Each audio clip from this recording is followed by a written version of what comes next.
I finally got it. Everything started to flow. I felt it in my gut. It was as though a light went on. It was a total aha moment. How do we know what we know? Scientists uncover facts. Nature imparts wisdom. Storytellers weave our shared narrative, while contemplatives seek inner knowing. All that we know is imbued with imagination, and our understanding is ever emerging. Welcome to Knowing, a podcast that explores the synthesis of knowledge, illuminating creativity and insight.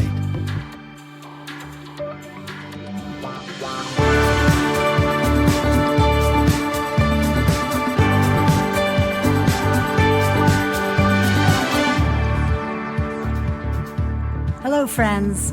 I'm your host, Wendy Tremaine, and I'm here with my co-host, Rob Stroop. Hi, Rob. Hi, Wendy.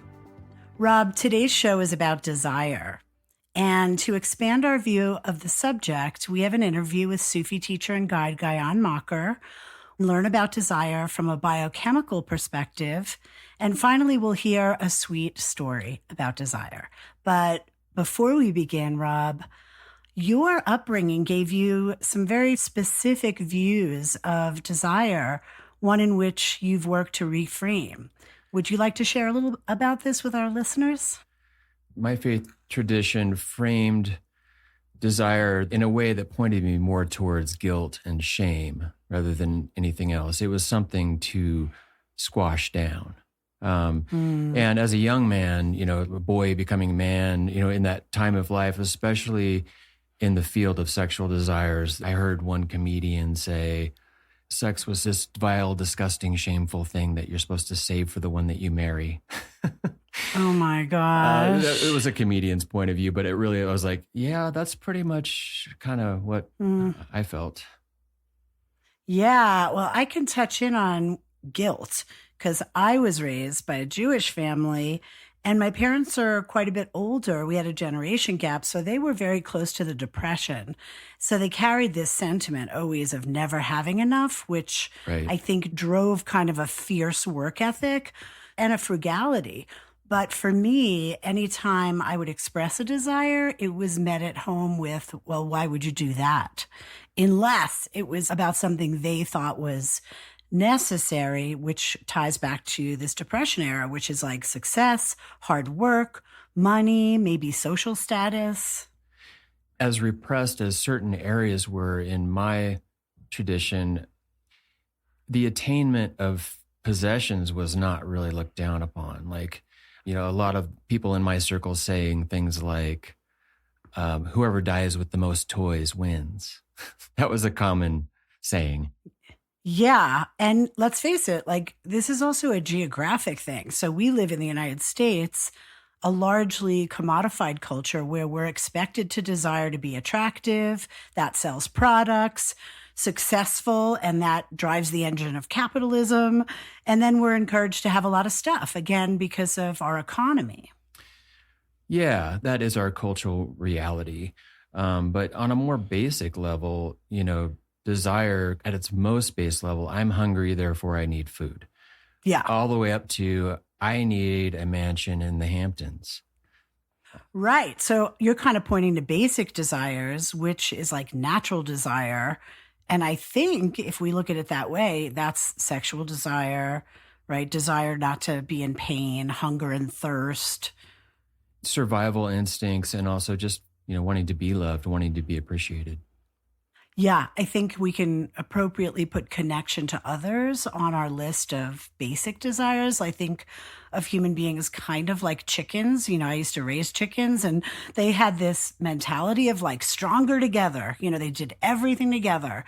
And I think we have the same evolutionary thrust of we survive best if we have a tribe.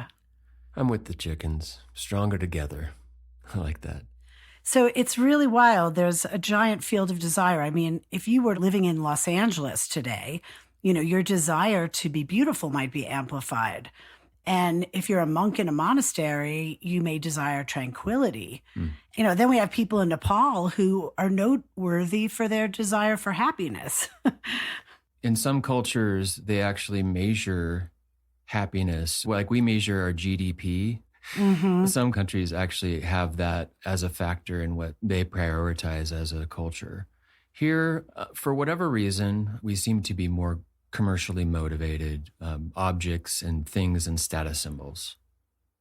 Indeed. I would call the reason capitalism personally. Yeah, that's another podcast. You could look at stages of life too, like children desire play, and then we desire finding a partner, and then we desire success and maybe wisdom. So it seems like there's so many things that affect this question of what desire is. And then from my position, trying to reframe any cultural or religious trappings that you had growing up and then ask, can I just view these as natural impulses and be trusted to fumble my way through making wise choices? Yeah, well, that's the $1,000,000 question. So I have a personal question for you, Rob. Okay.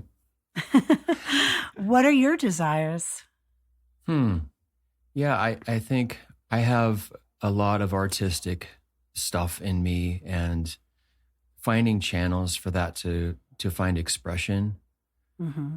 finding lasting and authentic love. And, I don't have a lot of lust for possessions, although I do like guitars. Depends on the possession. Yeah. But those are useful. That's like a tool. Mm-hmm. Those seem like good desires to have. How about you? My life has shown me that I have a strong desire to contribute to society and to collaborate. I'm very driven by interpersonal relationships. I think also from the life that I've lived, I have a really strong desire for safety because I don't think I always felt safe, Yeah. I have a desire for true love. I guess as I age, I have more of a desire to maintain beauty. Yeah. And I really just broadly, like through my whole life, I've always desired positivity. I'm a bit of an optimist, and I have a really strong desire for playfulness and wonder. Wow, that's great. That's a much more complete list. I have to steal one of yours and add it to my list because I do have a strong desire for social justice. So yeah, that's kind of more my global desires. Yeah, meta desire. No, I know that about you. It's something we share in common. Yes. Well, I think we've covered a lot of ground here. Shall we move from our perspectives to those of our guests? I think we should. I can't wait. Well, today our guests are going to share how biology drives desire. They'll invite us to consider the desire which springs from desire itself. And in our interview with Gayan Macher, we'll learn about how we can make desire a practice for obtaining knowledge from within. Cool. Okay, listeners, here we go into a realm of boundless possibilities, where we just might find creativity and insight. Desire is a teacher. When we immerse ourselves in it without guilt, shame, or clinging, it can show us something special about our own minds that allows us to embrace life fully. Mark Epstein.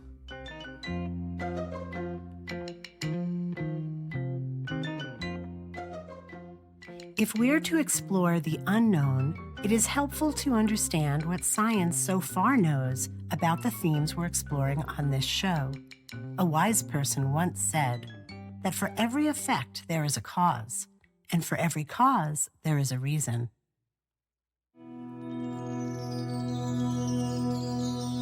Here's Mina.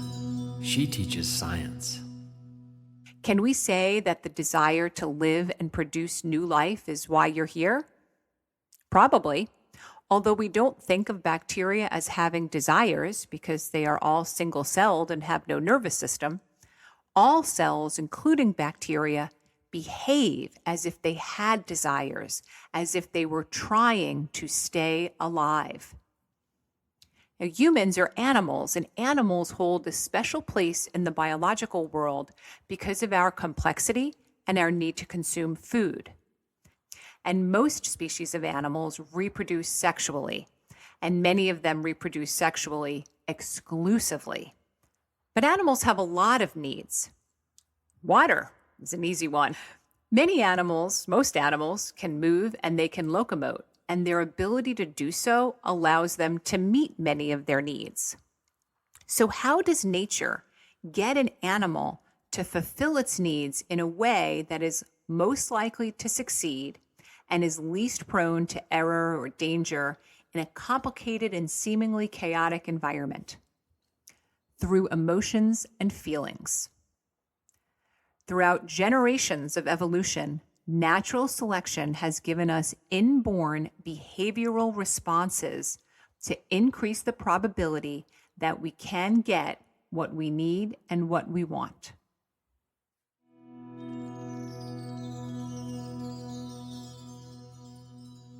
I'm more than a little excited to share today's guest on the show, Gayan Macher. Gayan is a companion and guide to those who are called to the courageous path of love. He has practiced and taught the universal Sufism of Hazrat Inayat Khan his entire adult life. He has also studied Buddhist practice, the Diamond Approach, and psychology. He leads group retreats and has guided scores of individual students, including myself. Gayan collaborated with Peer Zia Inayat Khan in designing Saluk Academy, where he also taught for 8 years. With Taj Inayat Khan, Gayan founded New Rain, a laboratory for the process of awakening and spiritual maturation. Among his many great loves is music, and he is himself a guitar player and singer-songwriter.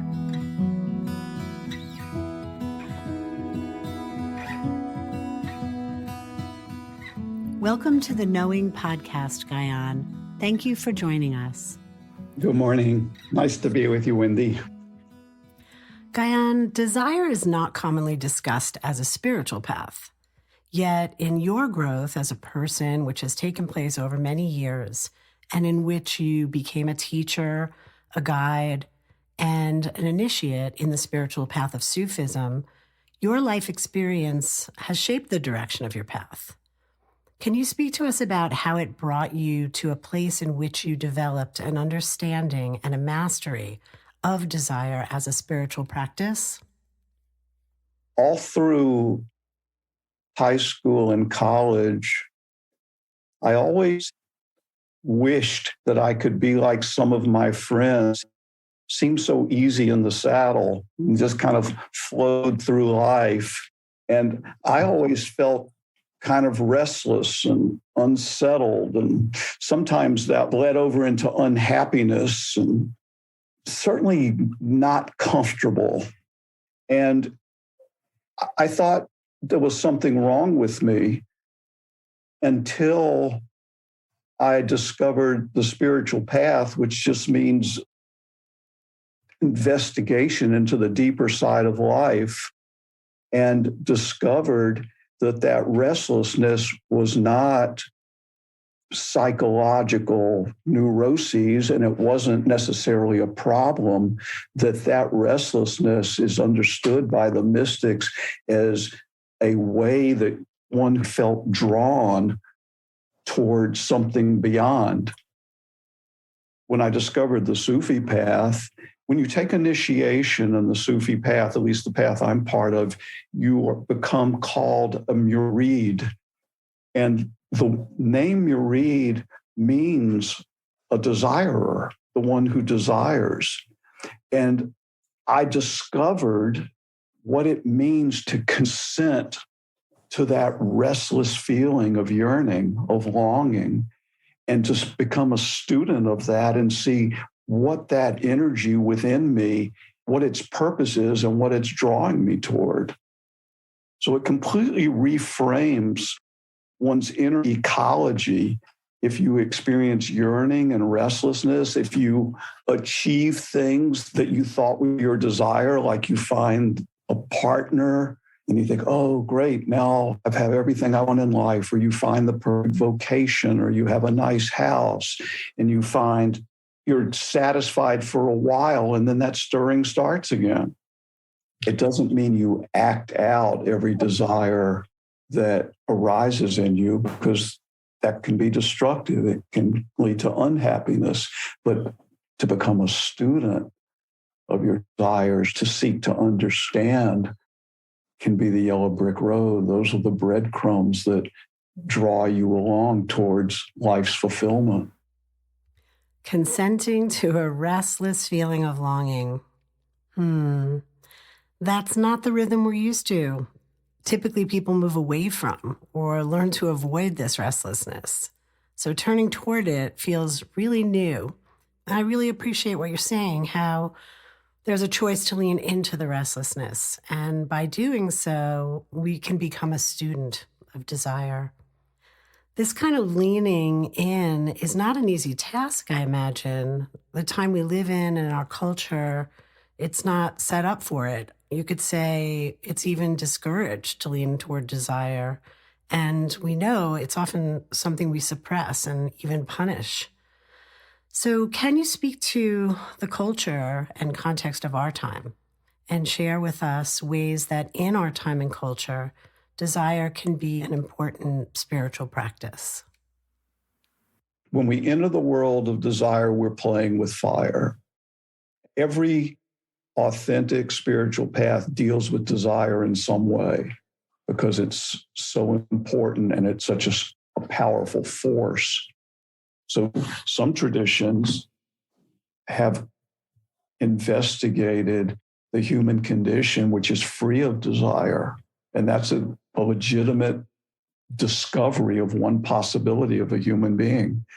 You used to be able to, I don't know if it's still true, go up into the Himalayas and find a rishi in a cave who has completely transcended desire. And there's nothing they want, and they're not moved or drawn into the whole realm of reactivity, of grasping or rejecting or jealousy and all of the things that come in the human condition when we're roiled around by desire. And you see what a person like that becomes. And it's a transcendent consciousness encapsulated in the drama of life. We see in some Western traditions, you see the shadow side of that, in which people attempt to repress what are considered, quote, the lower desires.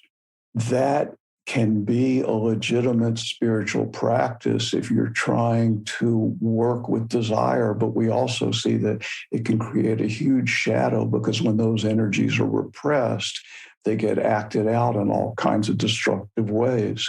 But my point is here, all the legitimate traditions that are dealing with the deeper side of life are addressing desire some way. Inwardly, you're following this sensitive inner sense of what you might call right and wrong, but not right and wrong in terms of strict morality, but right and wrong in terms of what's in the true flow. So desire increasingly becomes our desire to be in sync. Don't do harm, but follow your desires, whatever they are. If you want a red sports car, follow your desires, but pay attention and see if that's it. That will draw you closer and closer to what is truly fulfilling. So one of the ways we find out, in answer to your question, is we try things. The human being is a process. And what we're talking about here is like what it means to be on the way to a certain kind of maturation. And you can see the mess of the world right now and realize that the human being is probably a preteen when it comes to these matters. Or maybe a late adolescent even. Well, I do hear what you're saying, and there's something really important in this idea that by skirting desire, we may find ourselves repressing natural impulses, which inevitably create a shadow. The suggestion to buy the red sports car so that you can have the realization that it is not what you were really seeking feels important. And I can understand how this process brings us closer to something that we do want. It's like giving permission to explore our desires wherever they may lead us without judgment. And there's a kind of trust in that. I also recognize that it can be really hard to do this work. It's not the flow, as we were saying, of our culture. And I imagine that as someone practicing this, you might feel kind of rogue or out of joint with the herd, which can be difficult to do. So I'm wondering about this path and if it may be best done with others, with spiritual community. I know that spiritual community has helped you in your evolution and discovery around desire. So can you share a little bit about that?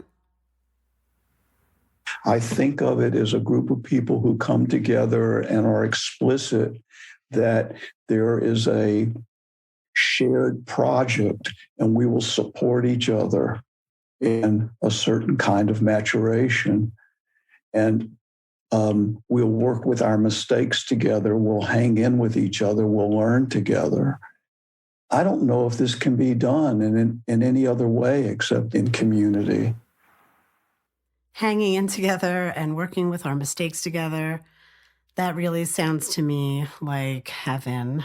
It's not always the case, sadly, that we have access to community, but we do have access to what the mystics call exemplars, people of past or even people of our time who we may not know, like a Nelson Mandela, someone we don't have access to, but who provide inspiration and understanding. So can you share how exemplars have been helpful to you? What is an exemplar? It's a person that you look at as a model, as an ideal, like, wow, that person is inspiring to me. That person has worked it out, or they are an expression of what's possible. And that draws me forward to, you might say, a higher station of integrity, of consideration. That becomes my desire to become that. And I will willingly and enthusiastically submit myself to a kind of training, a kind of development that brings me closer to that. And that, in a personal sense, is what you might call the pull of evolution. Let's shift for a moment back to the desires of our time. Our Western culture is hyper-focused on possessions, social currency, and physical pleasure. How do we navigate in this field of desires? If I believe that the accumulation of things is going to bring me happiness, that we're involved in an experiment that shows that that's not necessarily true. You see people all the time who have money and beautiful sex partners and all the pleasures they want, and they're unhappy. Some of them commit suicide, or some of them end up in drug abuse clinics. So I think we're seeing in some ways the bankruptcy of the materialistic endeavor. Obviously, we need enough food and we want a warm place to live, but there's a limit. So I think what you're describing is what we're learning from the human experiment that's occurring across the whole globe. You describe the life we're living as a human experiment. This adds really interesting ways to approach the experiment. Just by viewing it that way, for me, it invites curiosity and wonder and mystery. And today in our chat, we've been coming back to this idea of the red sports car, which is for sure a fitting image for our time and culture as a representation of the way the ego expresses desires. And we know, of course, in all times, mystics have no doubt pursued the dissolution of the ego. Can we bring the ego into this conversation and contextualize the role that it plays in this particular practice? Even if you talk about my egoic identity, which most of us are living our lives in an egoic identity, it's not like a terrible thing. It's sort of the norm. But let's say I'm in relationship with someone and I'm unhappy with them, I'm frustrated by them. And if I give it some thought, if I do my practice by being thoughtful about it, I see at a little deeper level that what I'm really wanting is maybe some attention, or what I'm really wanting is to be understood. If I take the attention off of you, the other person, and if I am practicing not holding you responsible for meeting all my desires, then I am left with my own need. And that's bringing me closer to something. You could say it's a prayer that's coming out from my heart, the desire to be understood. And if I stay with that, I can cross a threshold between what is my personal, quote, egoic desire that then can expand into something that the whole of creation is a result of the one being, call it God or call it the one, who said, I was a hidden treasure desiring to be known, to be seen, to be understood. So my personal self participates in that cosmic desire.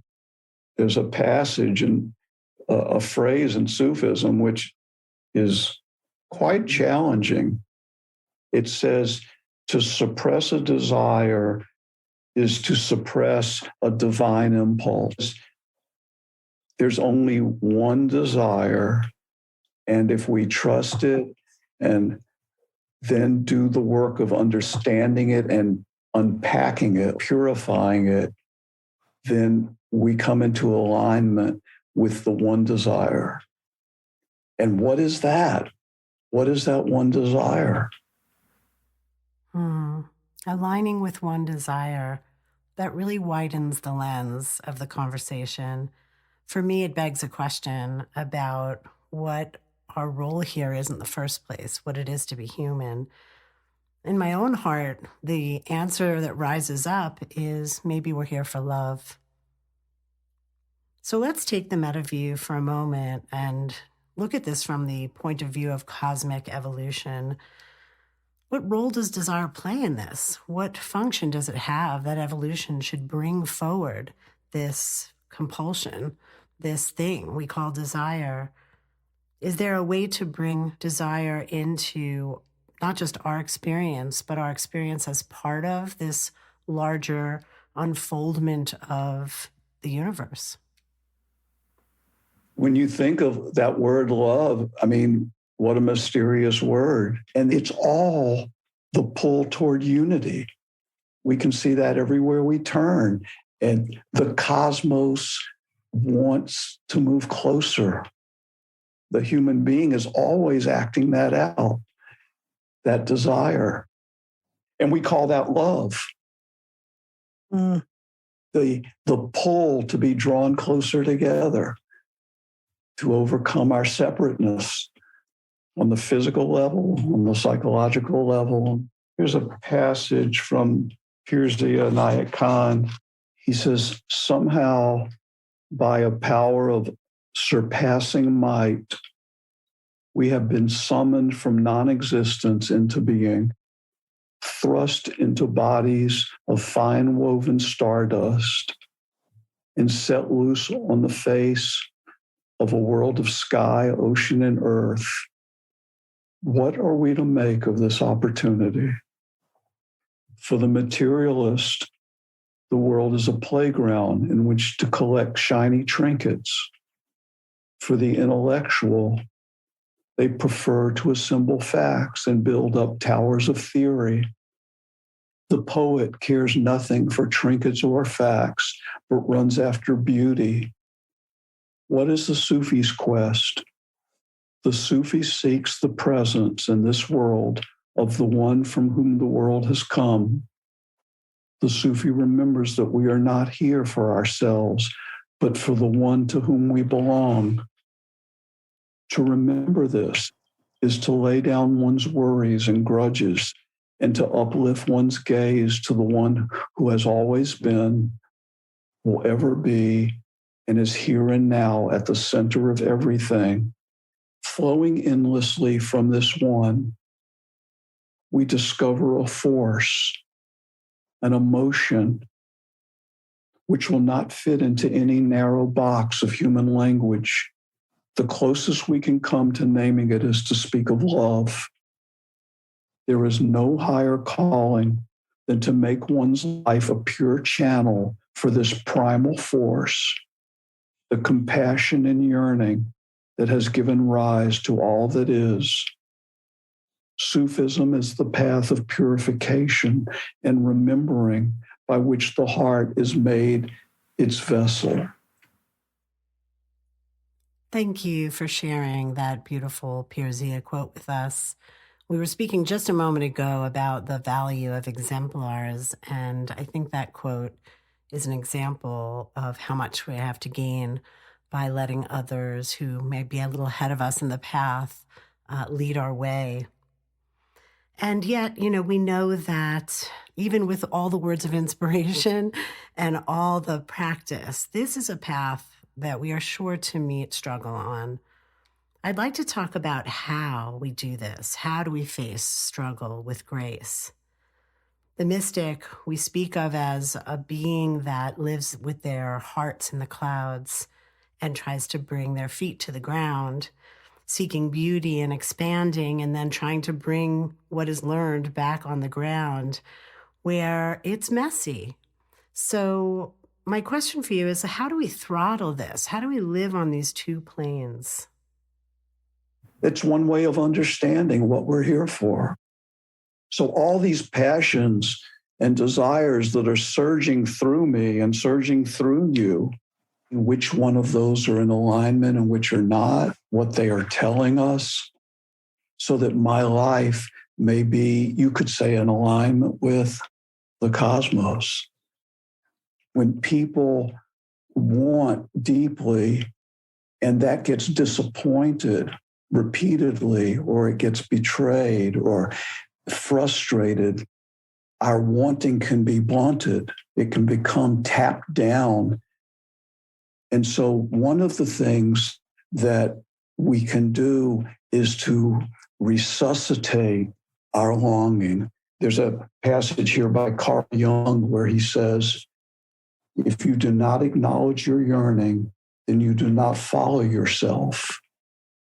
Now, that's a real tip, and it can be a challenging tip because we have to be willing, if our hearts have been broken, which life does, to rouse ourselves up and try again and to keep our zest.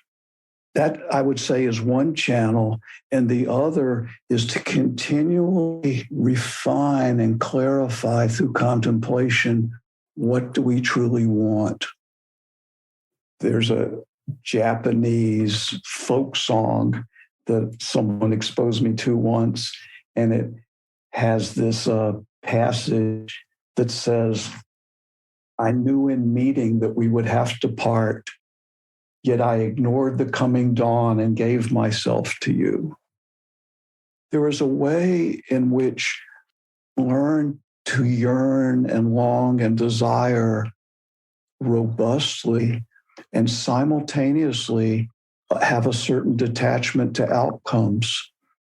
Rumi, the Sufi poet, says this, it's the love of bread more than the bread, which means is my desiring itself.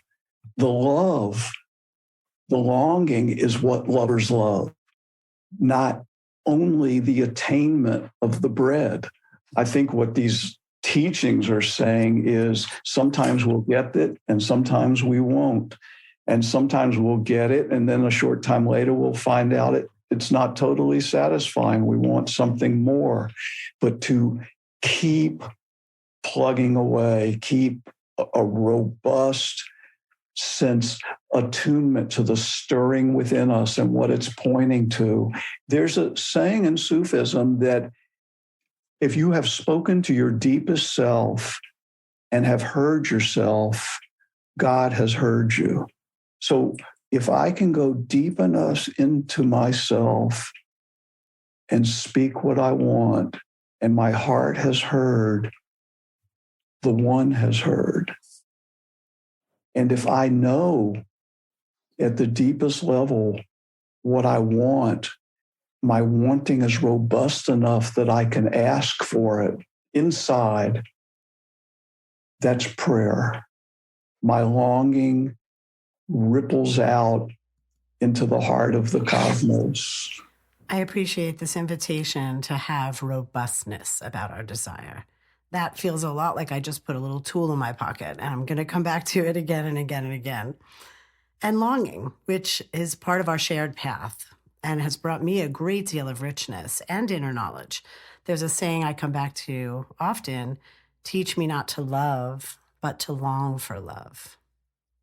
So I've made a practice of keeping my heart robust, right? Keeping my longing alive. But we know when we step out into the world, we're met with chaos at times, and it strikes a note in our heart that causes vulnerability. And we want to do our work in the world. You know, there's social justice and activism, and we're here, if not for any other reason, to make the world better, hopefully. So there's work to be done, and in the doing of it, many invitations to try and protect our heart by closing it. So what do we have to gain by using this robustness, using this longing, using these practices, following our desire, so that our heart can stay open? What is to be gained by that? The flip side of all my disgust or reactivity or pain, the flip side of it is inside there's something I desire, in this case for society, that's not here. And when I feel that, I have the choice in that moment to desire it, to ask for it, to long for it. And now I'm praying. I've become a praying person rather than a hateful person, rather than a bitter person, because I don't have any agenda other than that. My interactions with you are not transactional. There's no agenda on my part. I just want to be aligned with the desire of the cosmos, which means I serve love. So that's the honey everybody longs for. It sure is. And I feel like what you shared today is perhaps the pollen and the nectar too. You've given us a lot to consider, and I appreciate you very much, my friend. Thanks for having me, Wendy.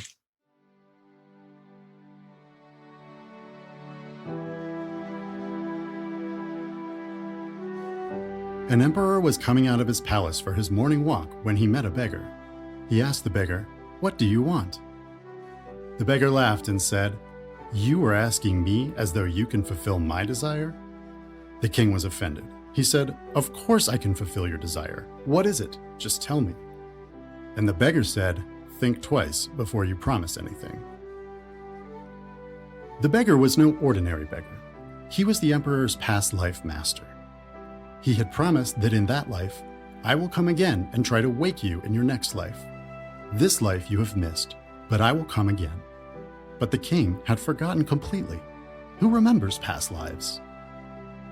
So he insisted, "I will fulfill anything you ask. I am a very powerful emperor. What can you possibly desire that I cannot give to you?" The beggar said, "It is a very simple desire. You see this begging bowl? Can you fill it with something?" The emperor said, "Of course." He called one of his viziers and told them, "Fill this man's begging bowl with money." The vizier went and got some money and poured it into the bowl, and it disappeared. He poured more and more, and the moment he would pour it, it would disappear. And the begging bowl remained always empty. By and by, the rumor went through the whole capital, and a huge crowd gathered. The prestige of the emperor was at stake. He said to his viziers, "If this whole kingdom is lost, I am ready to lose it, but I cannot be defeated by this beggar." Diamonds and pearls and emeralds, his treasuries became empty. The begging bowl seemed to be bottomless. Everything that was poured into it, everything, immediately disappeared, went out of existence. Finally, it was the evening, and the people were standing there in utter silence. The king dropped at the feet of the beggar and admitted his defeat. He said, "Just tell me one thing. You are victorious, but before you leave, just fulfill my curiosity. What was the begging bowl made of?" The beggar laughed and said, "It is made up of human desire."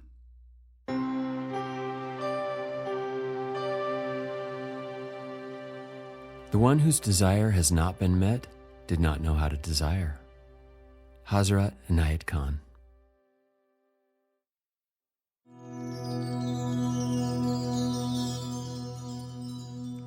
Baruch Spinoza was a philosopher in the mid-1600s, and he characterized appetites that appetite designates the behavioral state of an organism engaged by a particular drive. Desire refers to the conscious feelings of having an appetite and the eventual consummation of thwarting the appetite.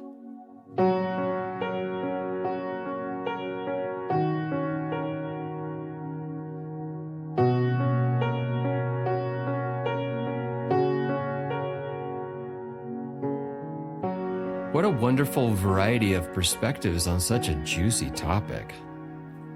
It really is. I mean, it expanded my view tremendously. Now the subject of desire is a giant field. Gayan's insights on how all the faith traditions grapple with desire is so poignant.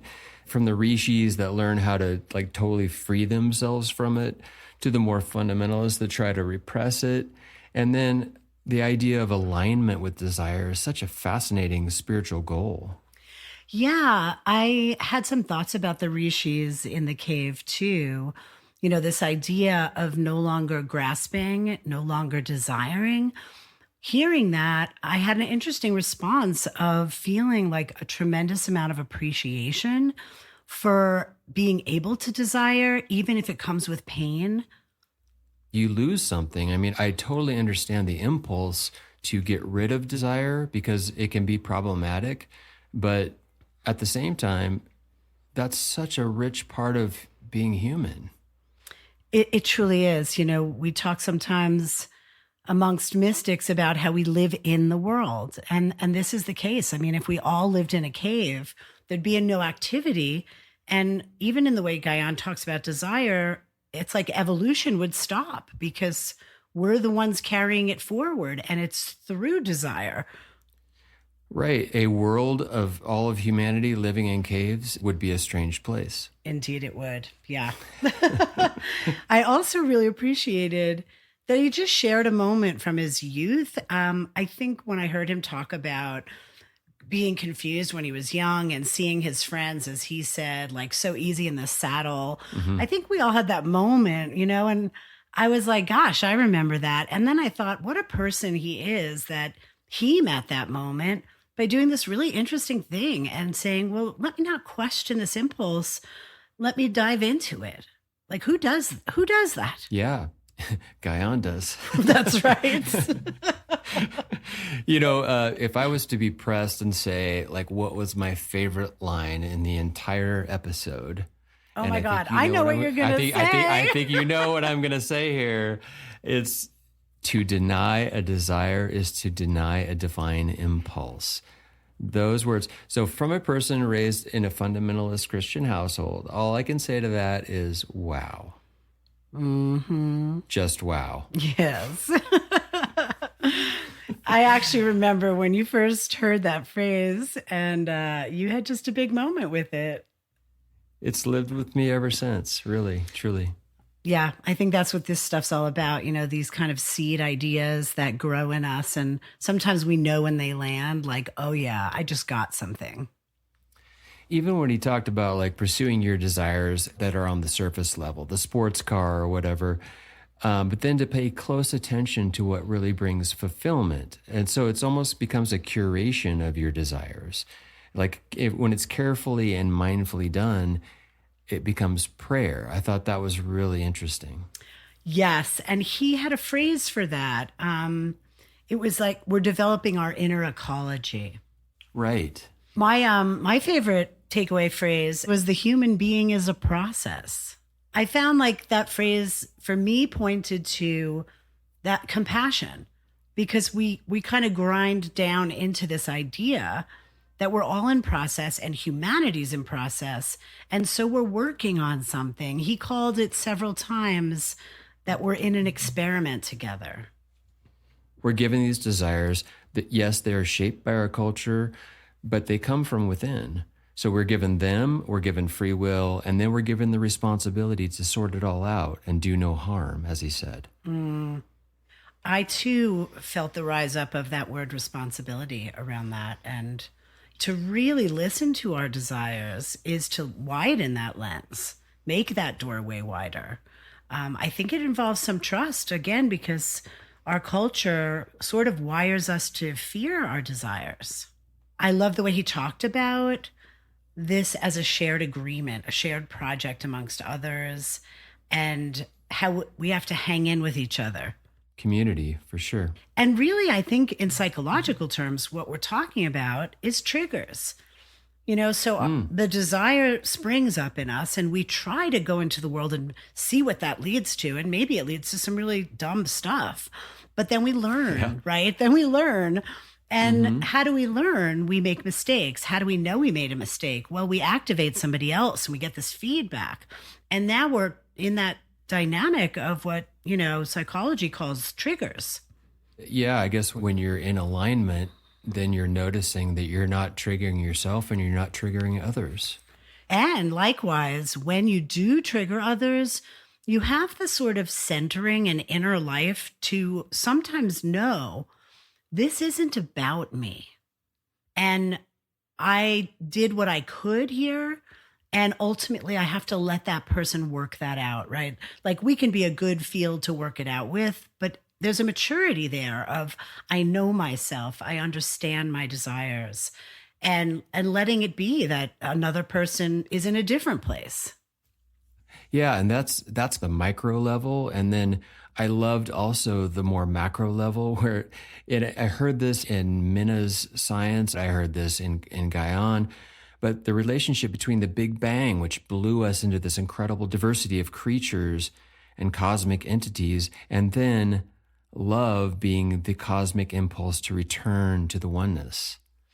That was extraordinary. So I think he describes love as evolution's pull, and desire is its expression as it meets the human being.